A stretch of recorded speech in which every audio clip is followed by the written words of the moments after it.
안녕하십니까. 작은 시선들을 이어 큰 지성을 만들어가는 정준이의 논, 정준입니다.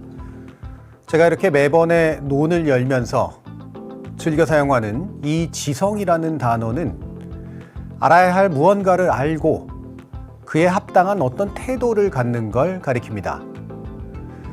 지성에 대한 사전적 정의 안에도 대략 그런 뜻이 들어가 있기도 하고요. 무엇보다 우리가 대체로 그런 의미로 사용하고 있는 것 같다는 거죠.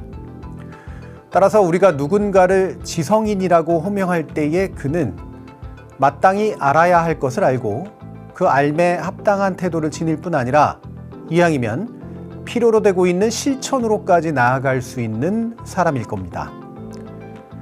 그렇다면 지식인이라는 단어는 어떨까? 지성인과 크게 다르지는 않지만 좀 더 적극적인 의미가 부여되죠. 보통 사람보다 그리고 지성인이라고 불릴 수 있는 이들보다도 더 알매 깊이가 한층 깊고 선도적일 뿐 아니라 그로 인해 사회적으로 특정한 역할과 책임이 주어지는 사람인 것 같습니다. 세계사적으로 보면 이런 의미의 지식인에 대한 사회적 기대의 구체적인 형태가 시대와 장소에 따라서 조금씩 달라지곤 했죠. 합리성의 기초로 둔 근대 사회로의 혁명이 일어나던 시기에 지식인은 무지와 침묵을 강요하는 권력에 맞설 지적 역량과 도덕적 용기를 지닌 사람이었습니다. 드레피스 사건에서 나는 고발한다고 외쳤던 프랑스 작가 에밀 졸라가 대표적이라고 하겠습니다. 세계대전을 겪은 이후의 세상에서는 합리성을 가장한 과거의 유산이었던 전쟁, 식민주의와 같은 것들을 반대하고 더 인본주의적이며 더 반성적인 사회를 만드는 일에 앞장서는 사람이 지식인이었죠. 장폴 사르트르가 말했던 앙가주망, 즉 명확한 정치적 대안을 제시하고 사회 변혁에 참여하는 인물이었습니다. 그러다가 냉전이 끝난 이후로 세상에서 지식인은 기존의 보편적인 지위로부터 끌어내려져서 특정 영역 안으로 분절되고 맙니다. 한편으로는 기성제도의 원활한 작동을 위해 전문적인 조언을 하는 지식인. 다른 한편으로는 그런 기성제도들 속의 기득권과 부조리함을 비판하는 좀 더 전통적이긴 하지만 다소 축소된 의미에서의 지식인들이 병존했죠. 그저 기존 가치의 효율적인 성취에만 머물게 했던 이들도 있었지만 소수자 운동, 환경 운동, 평화 운동 등과 같은 새로운 가치와 대안적 실천을 촉발하고 이끌었던 이들 역시 있었습니다. 그렇다면 지금 우리가 사는 세상 속의 지식인은 어떤 존재일까? 어쩌면 지식인이라는 단어 자체가 희미해지지 않았을까? 그래서 한편으로는 그저 전문가와 같은 용어가 쓰이고 다른 한편에서는 인플루언서와 같은 가볍디 가벼운 용어가 생긴 거겠죠.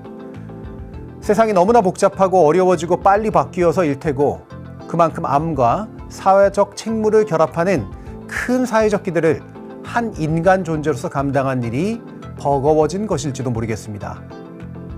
또 한편 이런 세계사적인 흐름에서 크게 벗어나 있지는 않되 바로 이곳에 사는 우리만의 시간성과 공간성에 의해서 요청되었던 지식인상도 있었습니다. 예컨대 개화기의 지식인은 계몽의 주체, 문명 전환의 중개자였죠. 선각자이자 스승이자 도덕적 지도자였습니다. 그러다 일제강점기는 이들 지식인을 두 가지 종류로 나눠버렸는데 이광수처럼 일제에 협력하거나 순응했던 지식인도 있었지만 신채호처럼 민족의식을 고취하고 일제에 저항했던 지식인도 있었죠. 해방 이후에는 우리나라가 건설해야 할 상이 무엇인가에 따라서 사회주의, 민족주의, 자유주의 지식인들이 백가쟁명했습니다. 하지만 그 뒤로 권위주의와 군사독재라는 깊은 그늘이 찾아왔고 그에 협력하는 소위 어용족 지식인이 활기를 쳤지만 다른 한편으로는 양심적 지식인들이 나서서 치열하게 저항했습니다. 지금 우리가 기대하는 저항적이고 양심적인 지식인 상은 바로 이 시기의 영향을 크게 받은 면이 있는데요. 이들과 시민이 결합해서 성취한 민주화 이후로 사회적 제도화가 진전됐고 그로 인해 기능적 지식인은 양산되었던 반면 양심적이고 저항적인 지식인의 자리는 날로 축소되어 갔습니다.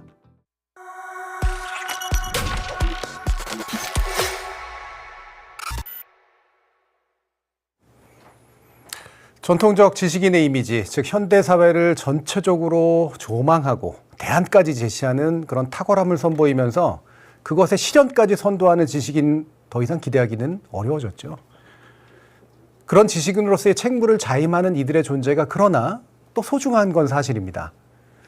비록 인플루언서니 지식셀럽이니 진영의 스피커니 하는 말들이 우리가 기대하고 소망하는 지식인의 위치를 대체하고 있기는 해도 우리 역사라는 건 그저 기능적이고 전문적인 발언자에게 또는 그럴싸한 말들로 사람들의 사고와 심리만 들었다 놨다 하는 자들에게 함부로 지식인이란 칭호를 주려고 해보지는 않았습니다. 과거에도 그리고 지금도 항상 이 민족, 이 나라, 우리 민주주의 운명에 관련해서 우리에게 필요한 지식인들을 우리가 호명하고 그들과 함께 나아온 역사라고 저는 생각합니다.